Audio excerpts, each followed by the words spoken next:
이 자본주의 사회를 살고 있어서 모든 것들을 다 돈으로 치환해서 생각하곤 하죠. 특별히 이 돈과 관련되어 있는 11조를 이제 돈으로 보니까 이 돈과 관련되어 있는 문제를 다루고 있기 때문에 성도들이 제일 예민하게 반응하는 부분들이기도 하고 또 가장 많은 관심을 기울이는 부분이기도 합니다. 하지만 사실은 이게 말라기 전체를 놓고 봤을 때 이 부분이 말라기에서 제일 유명할 만한 부분인가, 제일 중요한 부분인가, 어떤 점에서 보면 그렇고 어떤 점에서 보면 또 안 그런 것 같습니다. 오늘 이 말라기 말씀을 통해서 우리에게 주신 말씀을 듣기를 원합니다. 앞부분에서도 계속해서 말씀을 드렸지만 말라기는 대화체로 되어 있습니다. 그래서 처음에 하나님께서 문제를 제시하시고 여기에 대해서 그 이야기를 들었던 이스라엘이 청중으로서 반문을 제기합니다. 그럼 다시 하나님께서 구체적인 설명을 해주세요. 지금 이게 5번째 질문과 대답에 대한 내용을 담고 있습니다. 먼저 이 앞부분의 6절부터 8절까지를 보면 앞에 나왔던 다른 4가지 대화와는 다르게 문제 제기를 2번에 걸쳐서 하시는 것을 볼 수 있습니다. 먼저 6절을 보세요. 나 여호와는 변하지 아니하나니 그러므로 야곱의 자손들아 너희가 소멸되지 아니하느니라. 사실 이건 문제 제기를 하고 있는 건 아니에요. 그런데 이게 간접적인 문제 제기거든요. 하나님께서는 변하지 않는다 이렇게 말씀하셨습니다. 뒤집어 이야기하면 너희는 변한다 이런 뜻입니다. 그러니까 너희는 마음을 바꾸었고 행동을 바꾸었고 나를 섬기는 태도를 바꾸었지만 이전과 똑같은 모습이 아니지만 그러나 나는 바뀌지 않았다 이렇게 말씀하시는 거죠. 또 야곱의 자손들아 너희가 소멸되지 아니하느니라. 이것도 마찬가지예요. 하나님께서 변하지 아니하시고 이스라엘이 어떠함에도 불구하고 은혜를 베푸셨기 때문에 너희가 지금까지 멸망당하지 않고 남아있는 것이지 너희가 잘나거나 너희가 대단해서 혹은 너희가 무언가를 성취했기 때문에 지금 살아있는 것은 아니다. 그렇게 말씀하시는 거죠. 결국 변치 아니하시는 하나님 그리고 변해버린 이스라엘 이 2가지를 대조하는 거예요. 그래서 처음에는 하나님이 변치 아니하셨다고 말씀하시고 이제 이스라엘이 변한 것에 대해서 이제 말씀을 하시는 거죠. 7절을 보시면 첫 번째로 문제 제기를 하세요. 만군의 여호와가 이르노라 너희 조상들의 날로부터 너희가 나의 규례를 떠나 지키지 아니하였도다. 지금 제기하고 있는 문제는 아주 간단해요. 너희가 하나님 규례를 말씀을 떠나서 지키지 않았다는 겁니다. 떠났다, 지키지 않았다. 사실은 각각 따로따로 분리해서 생각해 보면 2가지라고 볼 수도 있지만 크게 보면 그냥 한 덩어리인 거죠. 하나님 규례를 떠나고 지키지 않는다. 본질은 율법을 지키느냐 안 지키느냐 이런 문제가 아니라 사실 본질은 하나님을 떠난 겁니다.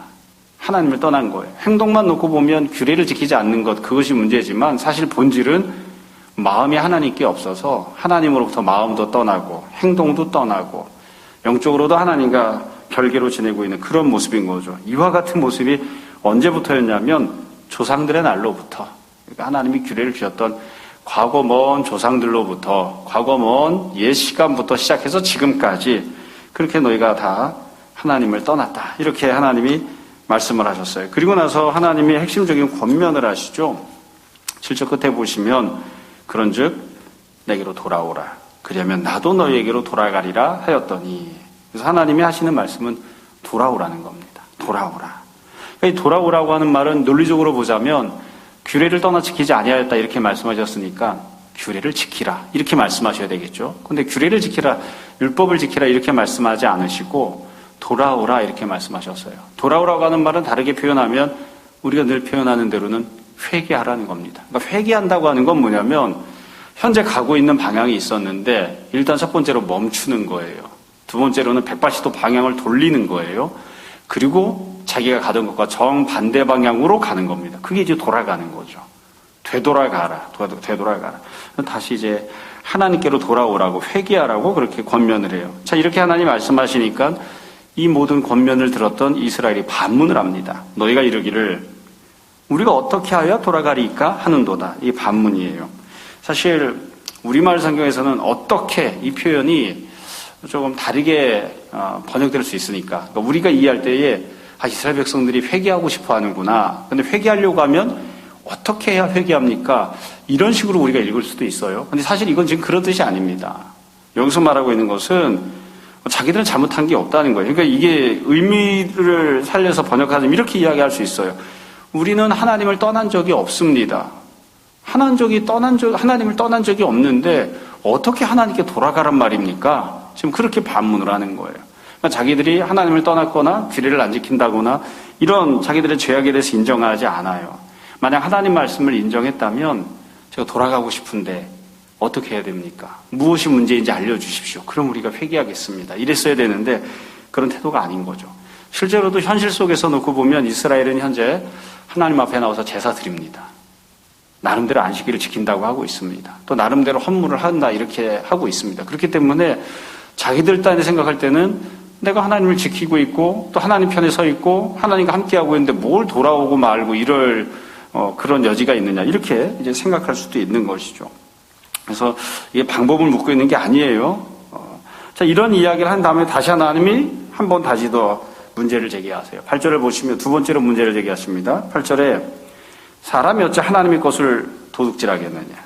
두 번째로 지적하는 문제예요. 그러니까 첫 번째는 너희가 규례를 떠나서 지키지 않았다. 두 번째는 너희가 나의 것을 도둑질했다. 이렇게 말씀하세요. 사실 이게 전혀 별개의 두 번째 문제가 아니라 다 똑같이 붙어있는 문제입니다. 하나의 행동인데 하나의 행동의 두 가지 측면으로 나눠서 설명을 하시는 거죠.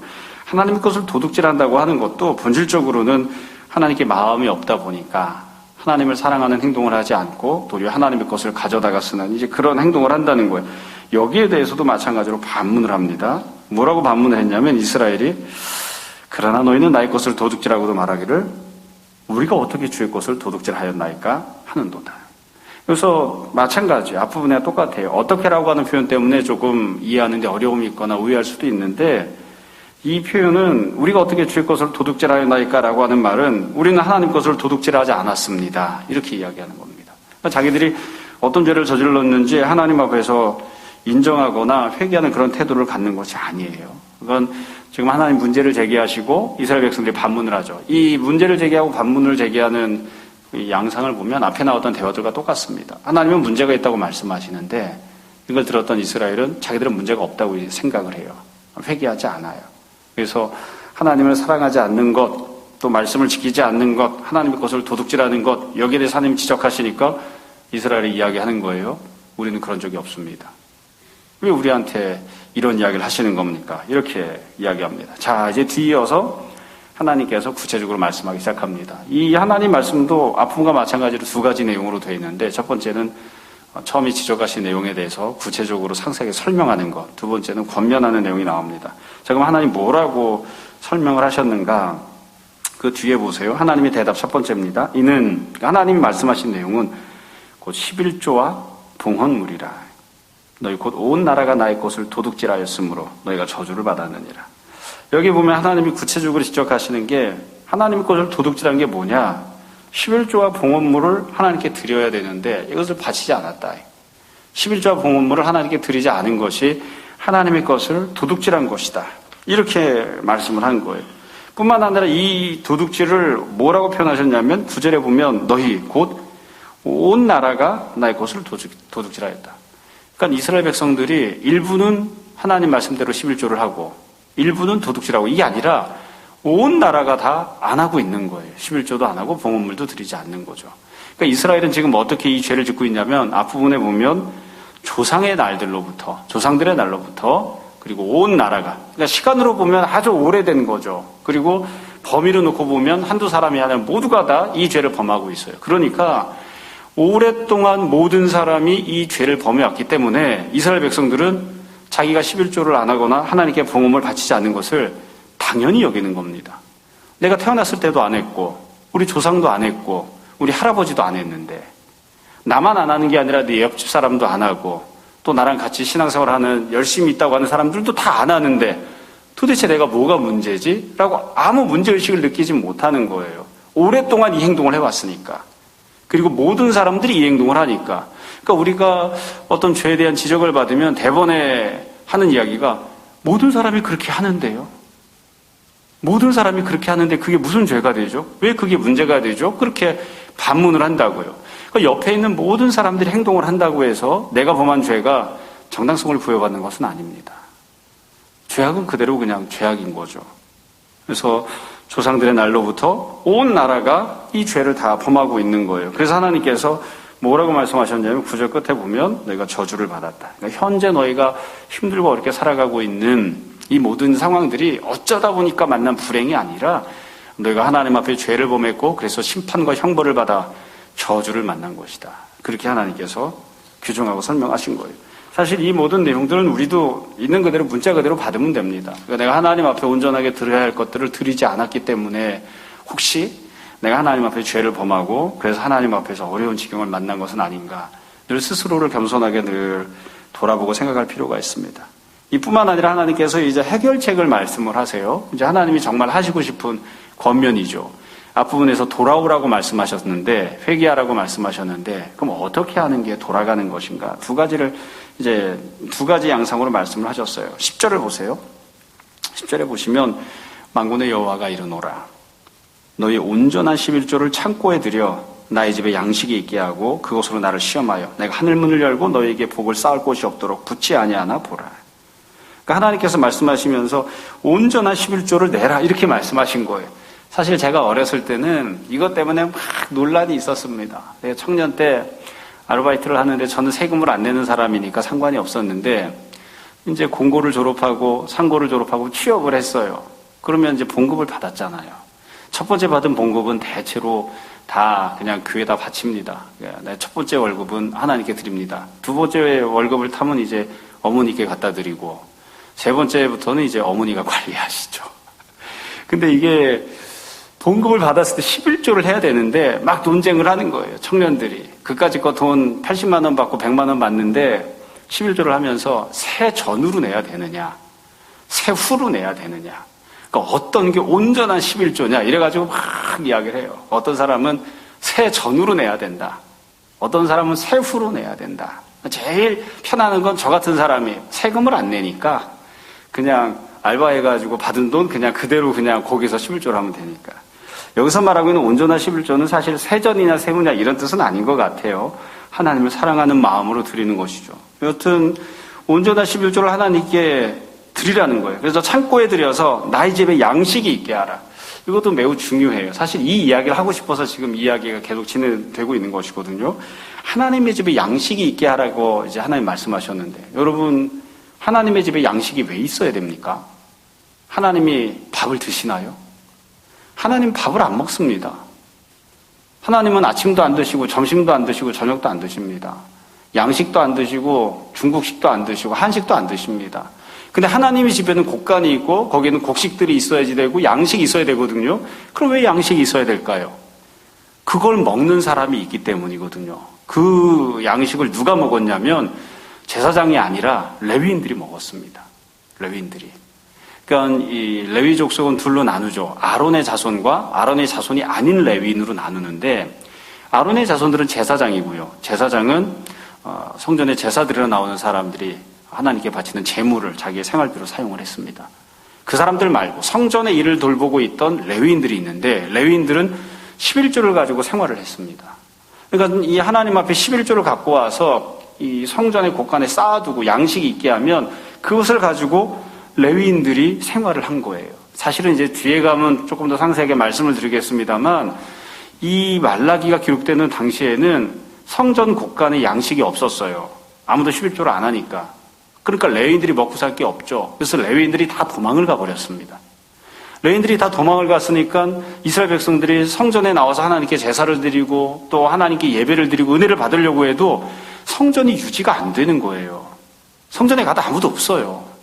제사를 드릴 수가 없어요. 그러니까 하나님께서 지금 양식이 있게 하라 이 말은 성전에서 늘 있으면서 하나님을 섬기는 일을 하고 누구든지 성전에 찾아와서 하나님께 제사를 드리려고 하면 성전에서 하나님께 기도하려고 하면 그렇게 할 수 있게끔 그런 것들을 도와주는 레위인들이 생활을 할 수 있게 해줘야 되는데 너희들이 하나님 앞에 11조를 드리지 않기 때문에 성전 곳간에 양식을 쌓아두지 않았기 때문에 레위인들이 다 먹고 살 수 없어 다 도망가 버리지 않았느냐.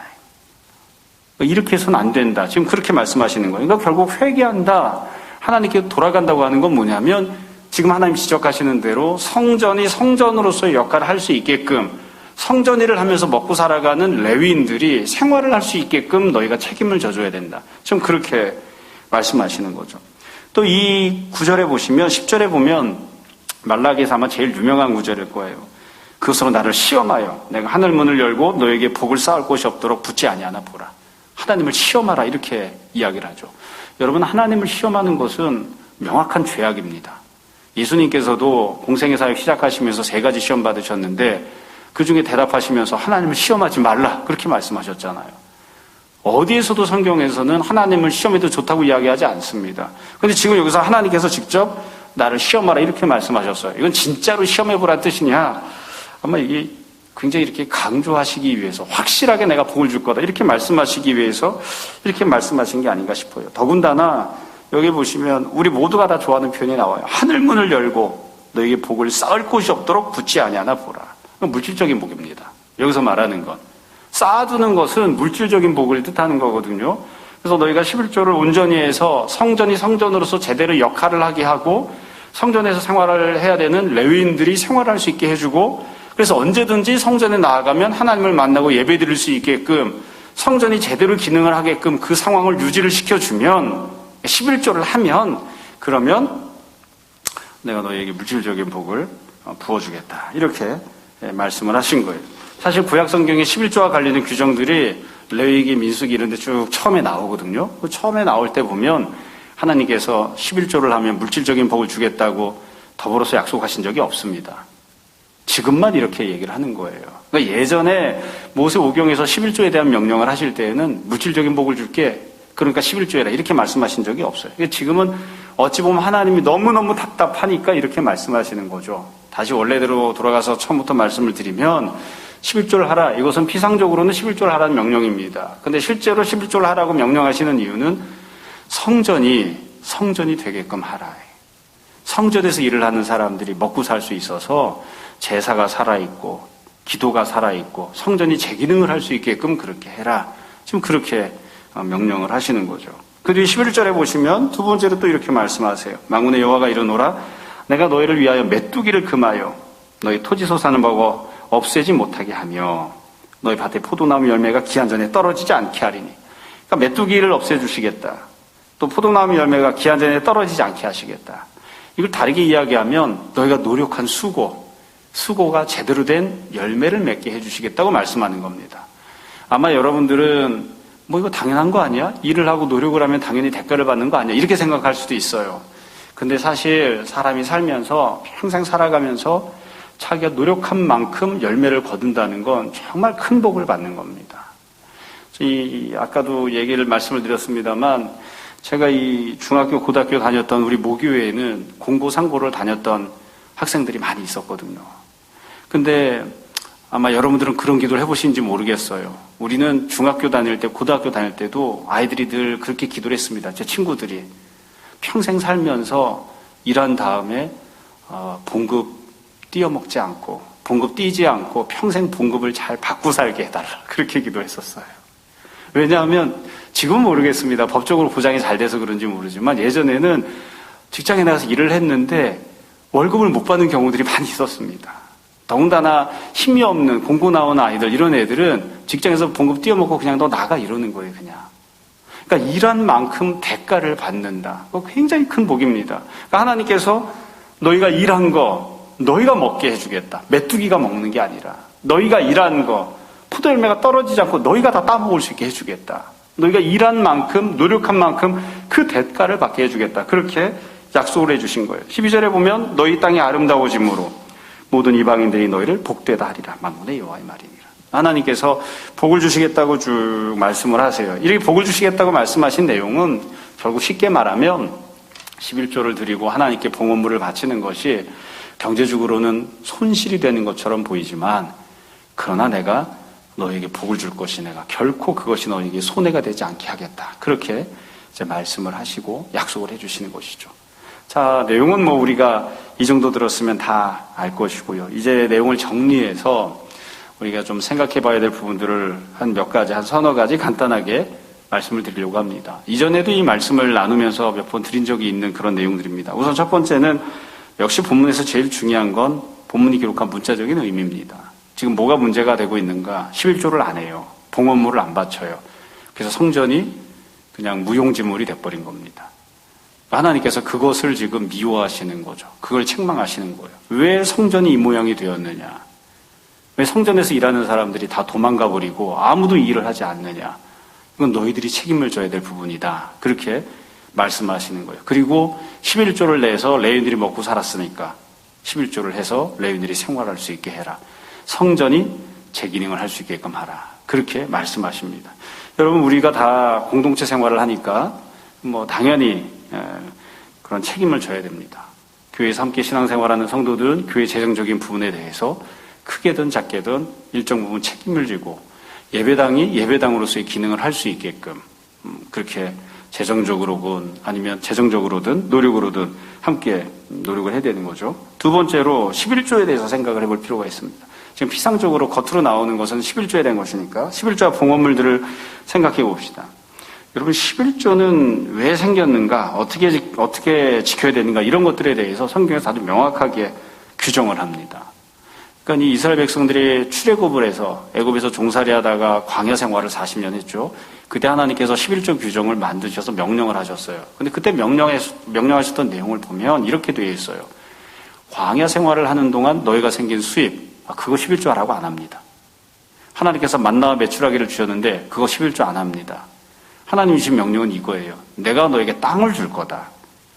내가 너에게 주는 가나안 땅에 들어가서 너희가 열심히 일을 해서 수입이 생기면 그 수입에 대해서 11조를 해라. 그러니까 겉으로만 놓고 보면 내가 열심히 일을 해서 내가 얻은 수입인데 왜 그거에 대해서 11조를 해야 되느냐. 그건 내가 너에게 주는 선물이니까. 네가 노력해서 얻은 것처럼 보여도 내가 너에게 주는 선물이니까 그것이 모든 소유권이 하나님께 있음을, 그 모든 것들이 다 하나님의 은혜임을 인정하고 하나님 앞에 11조 하라는 겁니다. 광야 생활할 때 11조 안 해도 됩니다. 누가 봐도 하나님이 주시는 게 분명하거든요. 만나와 메추라기는. 그거 말고 네가 생각할 때 이건 내 건데 생각하는 그거에 대해서 소유권이 하나님께 있음을 인정하고 하나님께 11조를 드려라. 그렇게 하면서 이제 명령이 된 거예요. 또 11조는 항목이 정해져 있었습니다. 우리들에겐 복음일지도 몰라요. 11조에 보면 곡식에 대해서, 짐승에 대해서, 포도주에 대해서, 기름에 대해서 등등 항목이 정해져 있어요. 그 항목이 정해져 있기 때문에 거기에 대해서 11조 하면 됩니다. 그런데 참 감사하게도 돈에 대해서는 11조 항목이 없습니다. 그러니까 사실은 돈을 받았다, 그러면 11조 하라는 건 아니에요. 항목이 아예 없으니까. 근데 우리는 하나님께 내가 받은 것들이 하나님의 것임을 인정하고 하나님께 그 소유권을 인정하면서 헌금을 하기 때문에 그냥 그 11조의 정신을 따라서 내가 회사 다니면서 월급을 받았을 때 11조를 하는 것이지 구약의 율법 때문에 11조를 하고 있는 건 아니에요. 구약의 율법대로만 만약에 지킨다면 돈에 대해서는 11조 하라고 한 적이 없으니까요. 세 번째로 11조는 하나님께서 은혜를 베푸신 것이 전제가 되어 있습니다. 받은 은혜가 없으면 안 해도 됩니다. 하나님께서 내가 너한테 1,000만 원 줄 테니까 미리 땡겨서 100만 원 하자, 이런 적은 한 번도 없습니다. 이미 받은 은혜에 대해서만 하나님께 헌금을 하는 겁니다. 11조를 하는 거예요. 그러니까 하나님이 은혜를 베푸신 것, 또 하나님 은혜를 베푸실 것에 대한 확신, 이런 마음 속에서 하나님께 무언가를 인정하고 드리는 것이지 내 생각대로 그냥 또 내가 원해서 이렇게 하는 것은 결코 아니에요. 또 여기서는 이제 말라기에서는 11조에 대한 내용들만 나왔지만 사실 11조는 오늘날도 그렇고요, 예전에도 마찬가지예요. 신앙생활의 가장 중요한 기초, 기본이 아니었습니다. 여러분, 성도들이 다 11조 생활을 하나요? 아닙니다. 이제 흔히 목회자들끼리 이야기할 때, 우리 교회는 조금 다르지만 목회자들끼리 이야기할 땐 그래요. 성도를 전도해서 불신자가 초신자가 되고 처음 교회 나와서 한 10년 동안 신앙생활하고 한 10년 정도 양육하면 그쯤 되면 이제 11조를 좀 시작하는가 보다, 그렇게 이야기해요. 그 우리처럼 이제 작은 교회에서는 그쯤 되면 이제 성도가 큰 교회로 옮기나 보다, 이렇게 얘기하죠. 그러니까 사실은 모든 성도가 11조를 하는 게 아니에요. 그러니까 11조를 할 때까지 가려면 어떻게 돼야 되느냐? 휴일헌금을 하고 제사드리러 나오면서 제물을 드리고 기타 등등을 하다가 11조도 하는 거죠. 11조부터 하고 제물도 바치고, 이건 아니었거든요.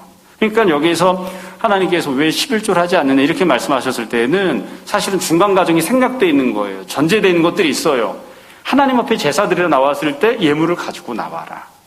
처음 수확을 했을 때 거기에 대해서 또 하나님께 예물을 가지고 나와라. 그것들이 전제가 되어 있어요. 그것도 안 지키는데 11조를 하겠습니까? 그러니까 지금 하나님께서 11조를 하라 이렇게 말씀하시는 건 딴 건 다 안 해도 좋으니까 11조만 하면 된다 이렇게 말씀하시는 게 아니라 11조를 하는 정도까지 올라가려면 그 이전부터 하나님께 드려야 될 것들을 하나님께 드리라고 하는 말씀이 내재가 되어 있는 거죠. 물론 11조가 최고조는 아니에요. 그 이상의 것들을 이제 하나님께 드려야 되지만. 그 다음에 이제 우리가 늘 중요하게 생각하는, 궁금하게 여기는 거죠. 하나님께서 11조를 드리면 복을 주신다고 했는데, 그러면 비단 유일하게 11조 하는 것만이 하나님께 복 받는 길인가? 결코 그렇지 않습니다. 성경을 보면 하나님의 말씀을 지키면 모든 하나님 말씀에는 다 복이 있어서 복을 받는다고 되어 있죠. 신명기에 보면 유명한 말씀이 있죠. 하나님께서 율법을 다 주신 다음에 그 율법의 말씀을 지키면 들어가도 복을 받고 나가도 복을 받고 들어 누워 있어도 복을 받는 거예요. 네가 복을 받고 네 자녀도 복을 받고 심지어 너희 집에 있는 강아지 새끼까지 다 복을 받을 것이다. 그러니까 하나님 말씀을 지키면 다 복을 받습니다. 11조 규정만 특별히 복을 받는 유난한 어떤 특별한 규정인 게 아니에요. 하나님을 사랑하고 하나님 말씀대로 순종하고 하나님의 계명 안에서 규례대로 살아가면 하나님께서 복을 주십니다. 근데 지금은 특별히 이게 문제가 되었기 때문에 이 부분만 이야기하는 거예요. 한 가지 더 말씀드릴게요. 여기에서는 11조를 하면 물질적인 복을 주신다고 했죠. 하늘문을 열고서 쌓아둘 것이 없게끔 복을 주신다고 하셨어요. 사실 하나님께서 이렇게 물질적인 복만 주시나요? 이게 제일 좋은 복인가요? 물론 물질적인 부분은 굉장히 중요합니다. 그러나 하나님께서 주시는 정말 귀한 복들은 물질적인 것들이 아닌 부분들이 훨씬 더 많아요. 저 같은 경우에 개인적으로는 하늘문을 열고 막 물질을 막 쌓아둘 곳이 없게끔 주신다. 별로 원하지 않아요. 만약에 하나님께서 하늘문을 열고 성령님을 막 기름 붓듯이 부어주신다. 그럼 너무 좋겠죠. 하나님께서 하늘문을 여시고 예수님이 말씀하신 것처럼 이 땅에서는 알 수도 없고 줄 수도 없는 하늘에 속한 평안을 내가 너희 마음에 너희 심령에 부어주겠다. 너무 좋겠죠. 그렇지만 하늘문을 열고 물질을 쌓아둘 곳이 없게끔 준다. 저는 별로 많이 그렇게 기쁘지 않아요. 목회자가 물질 많이 쌓아놔서 뭐 하겠어요. 욕지거리만 듣지.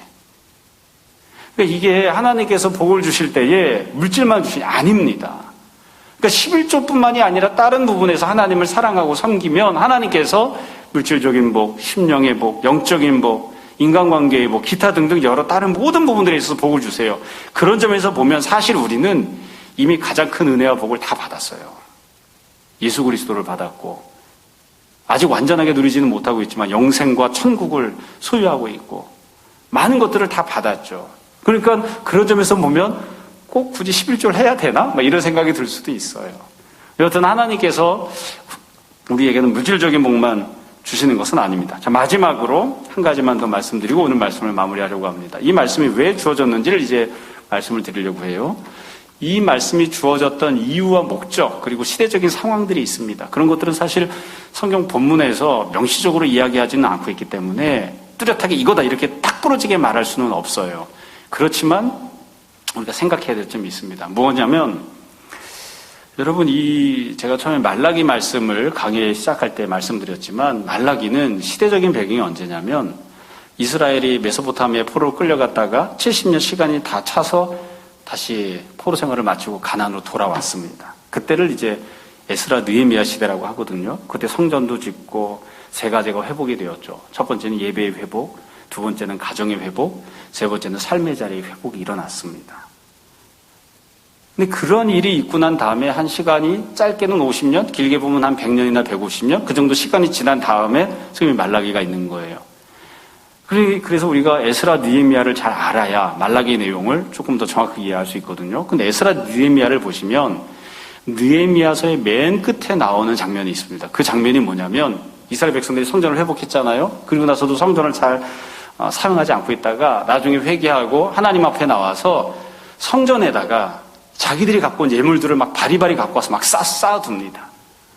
성전 곳간에다가 11조를 막 쌓아둡니다. 나중에 보면 느헤미야 뒤에 보시면 원래 11조하라고 규정되지 않은 항목들이 있어요. 그런 것들까지도 성전에 가져와서 막 다 바리바리 쌓아둡니다. 그리고 나서 그들이 하나님 앞에 맹세를 해요. 우리가 이 하나님의 곳간에 항상 양식이 있게 하겠습니다. 우리가 하나님의 성전에 항상 11조를 드리겠습니다. 그래서 그때도 이미 에스라 느헤미야 시대 때도 레위인들이 먹고 살 게 없어서 다 도망가 버렸었거든요. 그래서 가서 막 잡아왔어요. 잡아와서는 우리가 당신들 생활을 책임질 테니까 여기 있으라. 그렇게 붙잡아 놨었어요. 그러면서 이들이 맹세한 거예요. 다시는 레위인들이 도망가지 않도록. 레위인들이 먹고 살 게 없어서 다 도망가 버리고 뿔뿔이 흩어지고 그래서 성전이 제 역할을 못하는 그런 상황이 생기지 않도록 우리가 반드시 11조를 하겠습니다. 그렇게 맹세를 했어요. 근데 그 맹세를 했는데 시간이 고작 100년도 안 지나서 그 맹세를 다 안 지키는 거예요. 그래서 결국 성전이 성전으로서 역할을 못하는 그런 지경이 돼버렸습니다. 그러니까 하나님께서 그 맹세를 알고 계시고 하나님께서 그 맹세를 들으셨기 때문에 이스라엘 백성들에게 지적하고 계신 거예요. 왜 맹세를 지키지 않느냐? 너희가 성전에 찾아 나와서 나를 섬기겠다고 약속하지 않았느냐? 근데 왜 그 약속을 지키지 않느냐?